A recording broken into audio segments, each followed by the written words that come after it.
Sometimes I wonder if everyone has gone mad, if there are any adults left in the room. It's 2022 and we've been through a really challenging pandemic. Many have died, many more got sick, and many more than that had their lives changed irrevocably. Now, instead of looking on optimistically as COVID starts to fade, it seems that the lunacy is just ratcheting up. If a country like Canada can spawn the largest truck protest in history against mandates and government tyranny, then you know you're in a bad movie. Canada, for heaven's sake, the most law-abiding country in the world. Here in South Africa, we live in a place where most people aren't sure that they'll get a meal today, where jobs are scarce and where more than a third of the population depends on welfare. In other words, they depend on the 1/3 who do have jobs for survival. We have homelessness, child-headed households, gender-based violence, and people setting parliament on fire. But if you went onto Twitter, that's not what people get fired up about. Oh no. On Twitter, it's all about MacG and pronouns, someone being racist, bigoted, or somehow offensive, the EFF, AfriForum, Duduzane Zuma's swag, and cancelling Joe Rogan. Of course, all those people are pretending.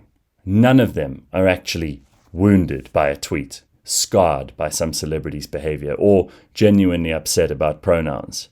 It's all acting, and it gets you some attention online for a short while. By now, cancel culture is a well-established reality. When I first had my run-ins early on in my career, it was in its infancy.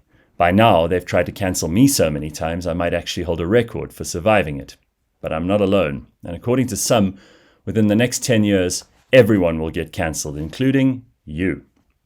Whoopi Goldberg, just in the last week, said some stupid things on The View, which is a show that none of us should look to for history lessons anyway, and now her job is on the line.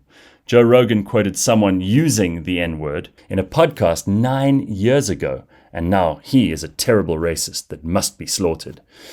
Armies of trolls are combing the internet to find everyone's worst moment or statement in order to line them up for the firing squad after a show trial on Twitter. Now, unless you choose to be ignorant, you can see this as a coordinated, outrage-addicted, manufactured diversion that seems to be working. Unfortunately, it also proves that humans have learnt nothing since witches were burnt in Salem in 1692. One sad casualty of these kangaroo courts will be the truth. The other will be good people who don't say things that fit the narrative. Anyone who's read more than one history book, spent a few hours talking to someone they respect, or heard a compelling argument against their position, knows that the only way for us to evolve and improve is by conversation. Only by engaging respectfully, by discussing the tough issues of our time, and by hearing opposing viewpoints, will we have any hope of dying smarter than we were born. Unless we do these things, we also won't go anywhere exciting as a species. Without open dialogue, humanity is doomed to the much more rudimentary communication tools of baboons or chimpanzees.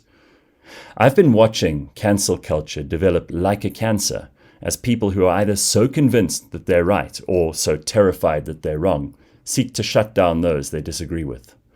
One side seems wholly incapable of winning arguments or even taking the risk of being wrong, that they won't risk a casual conversation over matters like masks, vaccines, lockdowns, racism, transgenderism, individual rights, or even Keynesian economics.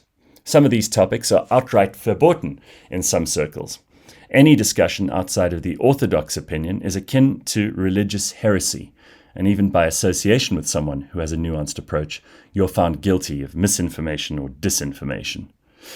Your alarm bells should always go off, whether you're a free speech absolutist or not, when someone tries to control what you hear and see. History will show that they're never the good people, but some have become willing Stasi agents for the forces that wish to control you. It is made painfully clear by the cancel cult types that they don't wish to discuss any of it. You must submit or face their wrath and accept your destruction. Also, when you apologize, as many have done, they never forgive you, so don't bother. Among the many names that have been assigned to me over the years, anti-vaxxer is a new one, despite the fact that I've received 2 Pfizer shots of the vaccine. Now, the truth doesn't matter to this bunch. It's part of a cult signaling to each other that they are the good people. When sponsors get scared of the Twitter mob and they cancel sponsorships, they miss the golden opportunity for facilitating dialogue and fostering understanding and development. I'm reminded of a poem that I love. There once was a young lady from Niger who smiled as she rode on a tiger. They returned from the ride with a lady inside and the smile on the face of the tiger.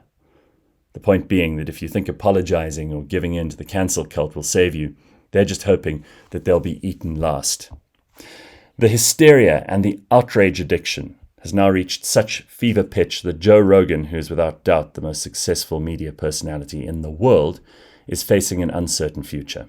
Of course, he'll be fine because his audience is so enormous that he'll take them anywhere he goes, even if Spotify caved to the mob.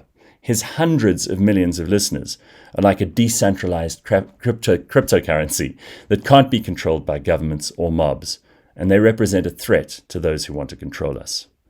If you're not starting to decentralize your own work, life, and your dependence on platforms and structures, then I'm afraid you'll eventually fall too. When we started cliffcentral.com almost 8 years ago, we wanted it to be a platform where people could talk, where we could argue about things we're passionate about, and where we could share points of view without being censored, to entertain and inform, inspire and empower. It is one of the few remaining places where all are welcome, where nobody needs to watch what they say, where nobody needs to lie to fit in or be ashamed for having an unpopular opinion. We're not going to give in. We're here to stay, and I'd rather stand with people I disagree with than feel safe in a crowd that is obviously wrong. Onwards and upwards, as always.